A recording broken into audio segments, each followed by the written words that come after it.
بیماری پیدا ہوئی، اور پیغمبر نے 2 بیماریوں کا ذکر کیا ہے کہ قرب قیامت میں جب کفار بہت حد سے بڑھیں گے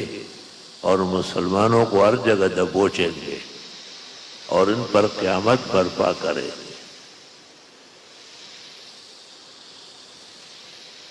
تو اللہ تعالیٰ ان پر 2 بیماریاں مسلط کرے گا۔ ایک کا نام ہوگا کوہان،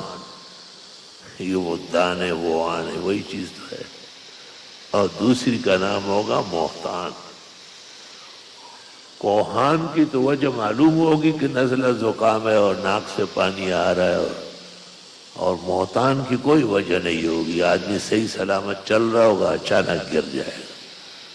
جب اٹھاؤ گے تو مر چکا ہوگا، وہ اٹھانے والا بھی آگے 2 قدم آگے گر جائے گا۔ نہایت البدایہ میں ابن کثیر نے ان بیماریوں کا ذکر کیا ہے،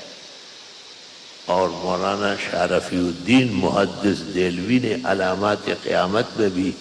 مختصر تذکرہ کیا ہے،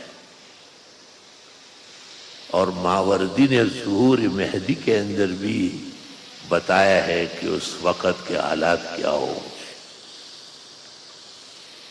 تو ملکوں میں زیادتی اور ظلم تو بہت ہے، لیکن خاص کر جب یہ